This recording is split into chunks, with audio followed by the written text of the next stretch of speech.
Hello, friends. We already have new important reports hitting the wires, and the first one is coming out of the Netherlands. They just held parliamentary elections that have turned into one of the most tense situations in recent memory. The leaders right now are the Democrats 66, led by Rob Jetten, and the legendary right-wing Party for Freedom, led by Geert Wilders. Both forces reportedly secured 26 seats out of 150.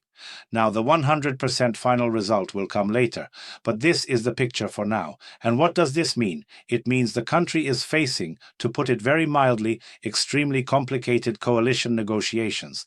Now, before we dig into what this really means for Europe, a quick word about why I'm here. I used to work inside the legacy media machine. I saw firsthand how the narratives get shaped, how stories get twisted to fit an agenda, and I just couldn't do it anymore. I walked away. Now I'm independent. I'm based here in Europe, and I tell you what I see, connecting the dots that they hope you'll miss.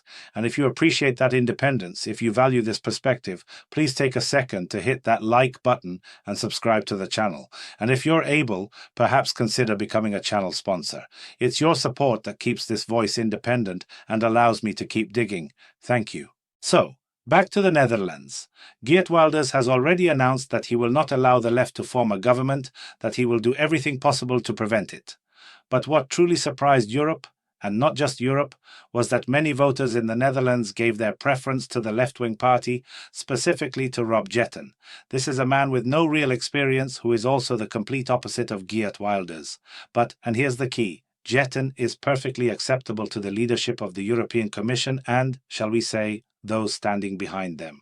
The Democrats 66 are huge proponents of the Green Course and naturally all the other leftist agendas, all the liberal values and so on. You understand exactly what I'm talking about. So we are watching very closely to see what happens next. And at almost the exact same time, German Chancellor Friedrich Merz arrived in Turkey. A surprise detail of this visit by the German Chancellor to Turkey was the presence of his wife, Charlotte. For working trips at this level, this is a rarity. As it's now known, the idea to invite the German leader's wife came personally from the First Lady of Turkey, Emine Erdogan. In turn, the Turkish president, of course, received the German Chancellor with military honors at the presidential palace in Ankara. The expectation is that the Merz-Erdogan meeting will focus on the war in Ukraine, a peace plan for the Gaza sector, and economic cooperation. Friedrich Merz is also counting on further commitments from Erdogan regarding the repatriation of Turkish refugees from Germany, whose applications were previously rejected. And after their meeting, a dinner is planned with their spouses at the presidential palace. Meanwhile, back in Germany itself, an incredible large-scale operation just took place involving 150 officers. It lasted several hours. Investigators in Brandenburg uncovered a massive laboratory for producing illicit substances. As a police representative told the media, "We've simply never seen anything like this before." That's how huge the scale was, but it has been shut down. It looks like Germany, as you can see, has decided to get much more serious about this particular problem. And here's an interesting data point from Germany today. It's reported that the number of students in vocational training for ritual services, that is, funeral services, has reached a record high in the country. In the last 10 years, the number of people wanting to master the funeral business has more than doubled. The reason was also named. Due to the aging population in the country, the demand for funeral services is growing. This is reflected in the growth of employment and turnover in this industry. Last year, about 1 million people in Germany had a tragic end, which is 16% more than 10 years ago, and the costs can add up to a hefty sum. They've calculated and announced it already, from about 4,000 euros to 42,000 euros for a funeral. An anonymous funeral, without relatives present, costs about 1,000 euros. It's also now known that 22,000 German citizens have officially changed their gender, since the new law simplifying the procedure went into effect last year. Since November 2024, German citizens can change their gender, the one assigned at birth as well as their name, through a simplified system just by filing an application with the registration office. The available categories are male, female, diverse, and without specification. That's just how much our world is changing. At the same time, over in France, police conducted 5 new arrests as part of the investigation into that grandiose robbery at the Louvre, which, as you know, happened on October 19th. This brings the total number of people arrested who might be connected to this case to 7. But here's the really unusual part. At a press conference, the Paris prosecutor reported that 2 people arrested earlier on suspicion of involvement in the robbery have partially admitted their guilt, but the jewelry has not yet been found. At the same time, the prosecutor herself says she hasn't lost hope that they will, sooner or later, be found and returned to the Louvre Museum and to the nation. Also in Paris, the court hearings have concluded regarding the online harassment of Brigitte Macron.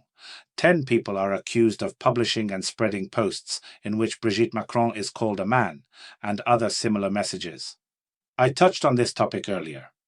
Well, the verdict for all suspects will be announced in January of next year. In turn, President Emmanuel Macron has called to strengthen the regulation of social media in Europe to increase control in connection with foreign interference through social networks and their abuse. That's the specific formulation presented to everyone. This is a major push, and if you're finding this analysis useful, just a quick reminder to hit that like button. It really helps the channel. Macron also announced that France aims to promote a much more powerful program of protection and control in Europe than other countries. All of this, naturally, is for the protection of democracy. It's worth noting that in recent months, several countries in the European community have publicly stated their desire to limit young people's access to social media.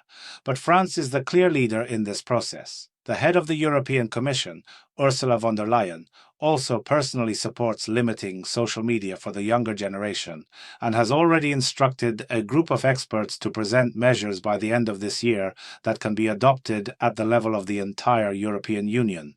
And just like before, but according to a new poll published today, Emmanuel Macron has again become the least popular president in France over the last 40 years. The French president ignores calls for his resignation, citing the people's choice made in his favor earlier. In short, Emmanuel Macron's approval rating as of right now stands at 11%. That is the lowest figure ever recorded. For comparison, the approval rating of the UK Prime Minister, Keir Starmer, is just under 20%, and the rating of German Chancellor Friedrich Merz recently dropped to a minimum of 25%. But they still have a long way to go to catch up to Macron's numbers. Now, let's look at the new reports concerning the American president. Donald Trump and Xi Jinping met in the South Korean city of Busan, and according to reports agreed on a number of strategic issues. Trump announced it was an amazing meeting. He is a great leader. He also joked, in his typical style, that he would rate the meeting 12 out of 10. According to Donald Trump, Xi Jinping will help in ending the war in Ukraine, and the United States and China will work together in this direction. The topic of Taiwan, however, was not discussed. They skirted it. Also, Donald Trump lowered tariffs on exports from China after the meeting, and the question of China limiting its export of rare earth metals, quote, has been resolved. At least that's what Donald Trump announced for everyone, stressing that he will visit China in April of next year.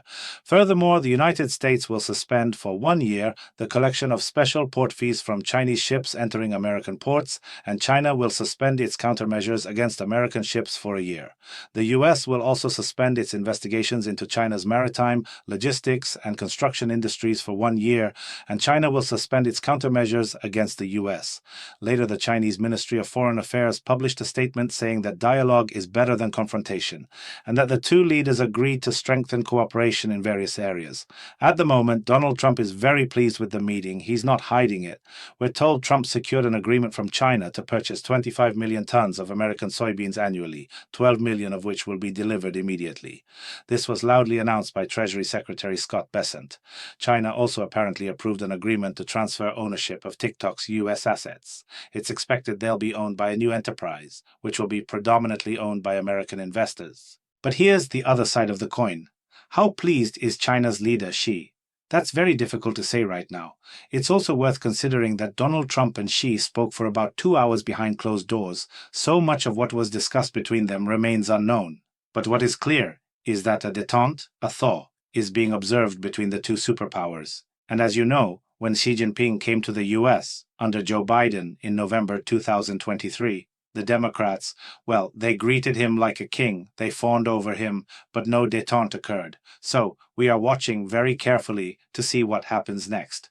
Now, in relations with South Korea, everything for the United States is much simpler. South Korea will pay the United States $350 billion in exchange for reduced tariffs. They will purchase American energy resources, oil and gas, in very large volumes. Also, South Korean business will invest over $600 billion into the U.S. economy. This was all announced by Donald Trump. In addition to this, he confirmed that he gave South Korea permission to build a nuclear submarine. But, and this is the crucial part, the construction must be carried out at shipyards in the U.S., in Philadelphia, which will provide additional support to American industry. According to the U.S. Treasury Secretary, Donald Trump secured about $2 trillion in investment commitments as a result of his trip to Asia. In short, everything is proceeding according to the America First plan. It wasn't any other way before, and it seems it won't be any other way in the future. And these are the informational moments for today, for right now, and they speak volumes. So let's quickly recap what we've covered. We're seeing a massive political shift in the Netherlands as coalition talks begin. We're watching Germany get tough internally on crime, while also dealing with a bizarre boom in the funeral industry. In France, Macron's popularity has hit an all-time low of 11%, as he simultaneously pushes for EU-wide social media controls. And finally, Donald Trump's trip to Asia has resulted in a supposed détente with China and massive investment deals from South Korea, all under the America First banner. What do you think about everything that's happening? Write your opinions in the comments. I'm always reading them. And if you value this independent analysis, please hit that like button, subscribe if you haven't, and if you have the means, please consider becoming a sponsor of the channel. Your support is what makes all of this work possible, and I am truly grateful for it. I'll be back tomorrow.